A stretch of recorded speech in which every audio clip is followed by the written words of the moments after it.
तो दोस्तों आज का जो वीडियो है वो एक ऑडियो पॉडकास्ट होगा जहां पर मैं इंडिया की एक हॉरर स्टोरी आपके साथ शेयर करूंगा जो कि रियल बताई जाती है।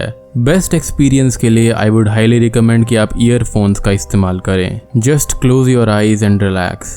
वीडियो पसंद आए तो चैनल को सब्सक्राइब, वीडियो को लाइक और शेयर जरूर करें। तो चलिए अब बिना किसी देरी के चलते हैं सीधा वीडियो की तरफ। गुड़गांव, जिसको आज गुरुग्राम के नाम से जाना जाता है, वहां पर एक सैफरॉन बीपीओ यानी कॉल सेंटर एक आम ऑफिस था। ये ऑर्गेनाइजेशन काफी हार्ड वर्किंग थी और अपने एम्प्लॉयज को काफी अच्छे से ट्रीट किया करती थी। सैफरॉन बीपीओ सिर्फ उन्हीं एम्प्लॉयज को लिया करता था जो कि टैलेंटेड और हार्ड वर्किंग थे। ऐसी ही एक एम्प्लॉय इस बीपीओ में काम किया करती थी जिसका नाम था रोज।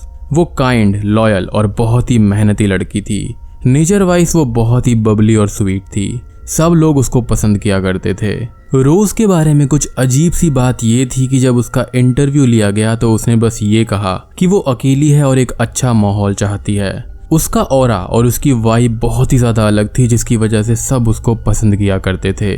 वो हमेशा बस काम करती रहती, ना ही किसी से गॉसिप करना और ना ही किसी से लड़ाई करना, सिर्फ काम। 3 के 3 मैनेजमेंट लेवल वाले बॉस उसको एक इंस्पिरेशन की तरह मानते थे क्योंकि वो अपना काम बहुत ही मेहनत से किया करती थी। वो कभी भी लेट काम पर नहीं आती थी और हमेशा फुल पोटेंशियल पर काम किया करती। सिर्फ काम में ही नहीं बल्कि उसके दोस्त भी उसको बहुत ही ज्यादा पसंद किया करते थे। उसकी क्लोज फ्रेंड थी रीमा जो कि रोज को हमेशा बताया करती थी कि वो बहुत ही बढ़िया काम करती है। रोज की बेस्ट फ्रेंड माया भी रोज से बहुत ही ज्यादा प्यार करती और बेसिकली रोज से किसी को भी कोई भी इश्यूज नहीं थे। अब सैफरन बीपीओ एक कब्रिस्तान के ऊपर बना हुआ था जिसके बारे में ऑलमोस्ट सभी जानते थे, लेकिन इस बात से कोई भी चिंतित नहीं था। इनफैक्ट सभी लोग बिल्डिंग के अंदर भूत प्रेत देखे जाने का मजाक बनाया करते थे। सब कुछ अच्छा चल रहा था। रोज प्रोडक्शन डिपार्टमेंट में काम किया करती थी जहां पर सबसे अच्छा काम वही करती, जिससे उसके सीनियर्स भी काफी ज्यादा इम्प्रेस्ड थे। लेकिन रोज सिर्फ और सिर्फ अपने कलीग्स का भरोसा जीतना चाहती थी जिसका कारण कोई भी नहीं जानता था। एक दिन अचानक से ही उसकी बेस्ट फ्रेंड माया बीमार पड़ जाती है और उसका सारा काम रोज खुद के काम के साथ जोड़ लेती है और सारा काम एकदम टाइम पर खत्म कर देती है। और यही छोटी छोटी चीजें थी जिसकी वजह से रोज को पूरे ऑफिस में अप्रिशिएट किया जाता था। रोज को best employ of the month का अवार्ड लगातार 6 बार मिला। सबके सब लोग आश्चर्यचकित थे कि रोज ये सब मैनेज कैसे करती है। वो हमेशा टाइम पर आती है और कभी भी लीव नहीं लेती। रोज का ये कहना था कि शायद वो बहुत कमाना चाहती है, इसलिए उसने हंसते हुए ये बोला। रीमा ने उसको छेड़ते हुए कहा कि शायद अपने स्पेशल वन के लिए, जिस पर रोज का एक स्ट्रेंज सा रिप्लाई था कि उसका कोई भी नहीं है। वो दुखी थी। माया ने उसकी फैमिली के बारे में कहा तो रोज ने ये कहा कि उनसे मिले भी एक अरसा बीत गया है। रीमा ने रोज को ये कहा कि वो एक लीव लेकर उनसे मिलने चली जाए, उससे उसकी फैमिली और उसको अच्छा लगेगा। इस बात पर रोज का ये कहना था कि अगर वो घर गई तो शायद वो कभी भी वापस ना आ पाए, वो उसको वहीं पर रोक लेंगे। माया ने हंसते हुए कहा कि क्या तुम वहां से भागकर आई हो? रोज ने सीरियस फेस बनाते हुए कहा कि हाँ, ऐसा तुम कह सकती हो।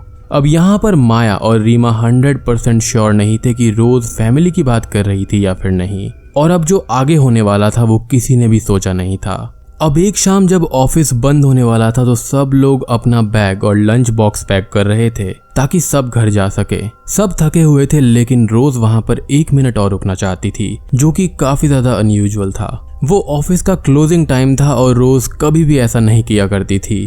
खैर अचानक से ही डेस्क पर किसी का कॉल आता है और रोज बाकी सबको बिजी देखते हुए खुद उस कॉल को अटेंड कर लेती है। और जैसे ही वो कॉल अटेंड करती है उसके चेहरे पर डर वाली एक स्माइल आ जाती है और तुरंत ही रोज का फेस पर्पल हो जाता है। ये कॉल नॉर्मल कॉल से कुछ ज्यादा ही देर तक उस दिन चलती रही। उसके कलीग्स नीचे वेट कर रहे थे और इस तरह से 45 मिनट्स बीत गए, लेकिन रोज नीचे कैब लेने नहीं आई। अब तंग आकर वो सब ऊपर देखने गए कि ऑफिस के क्लोजिंग टाइम पर किसका कॉल रोज के पास आ गया। जब उन्होंने रोज का कॉल सुना तो वो सब शॉक्ड हो गए क्योंकि कॉल पर कोई भी नहीं था। Call was silent. रोज के चेहरे का रंग उड़ा हुआ था। ऐसा लग रहा था कि जिस किसी का भी कॉल था उसको बस रोज ही सुन पा रही थी। ये सब रोज को कैब में आने के लिए वहीं छोड़कर चले जाते हैं। जब कॉल डिस्कनेक्ट हुई तो रोज पहले जैसी नहीं थी। उसका बिहेवियर बदल गया था, एज इफ किसी ने उस पर काला जादू कर दिया हो।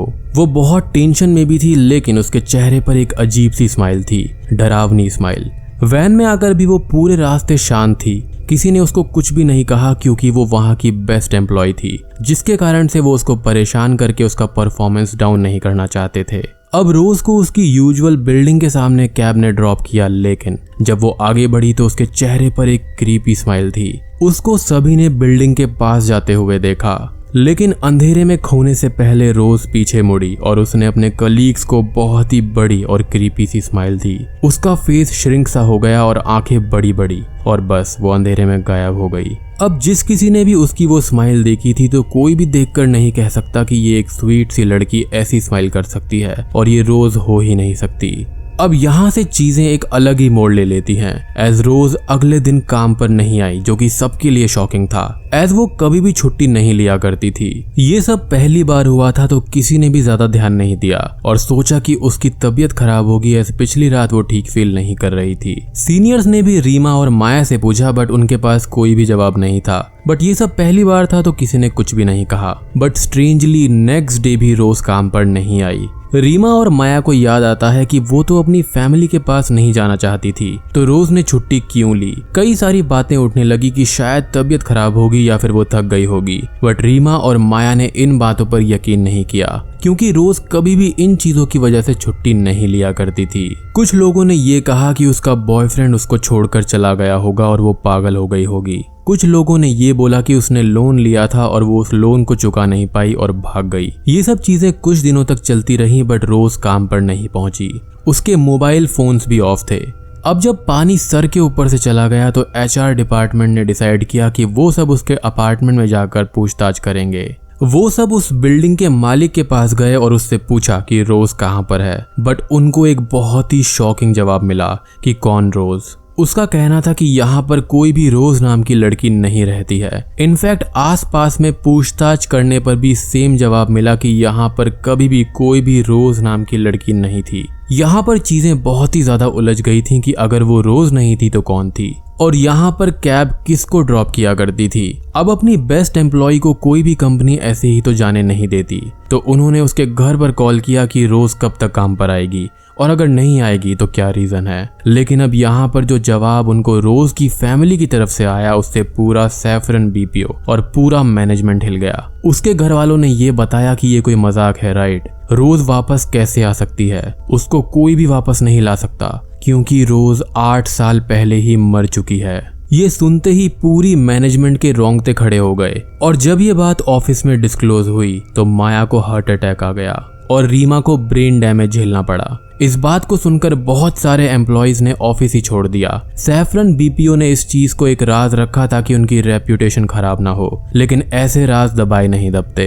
रोज की कहानी आज तक एक मिस्ट्री बनी हुई है कि आखिर वो कौन थी, एक गोस्ट या फिर विच। वो क्यों सैफरन BPO में आई थी, उस दिन उसके पास किसका कॉल आया था जिस वजह से वो वहां पर नहीं आई, वो फोन कॉल पर डर क्यों गई थी जबकि वो तो मर चुकी थी, उसने जाने से पहले एक क्रीपी स्माइल क्यों दी थी, और वो गायब कहाँ हो गई। माया और रीमा के साथ की कॉन्वर्सेशन का क्या मतलब था, इस बात को तो कोई नहीं जानता और ना ही जान पाएगा। रोज को इसके बाद कभी भी देखा नहीं गया और BPO के एम्प्लॉयज इस बारे में बात करने से भी डरते हैं, या फिर इस कहानी की आड़ में कोई ऐसी घटना रोज के साथ में घटित हुई थी जो कि कभी भी बाहर नहीं आई। इस केस को वहीं के ग्रेवयार्ड में दबी हुई डेड बॉडीज की तरह दबा दिया गया और ये केस आज तक अनसॉल्व्ड है।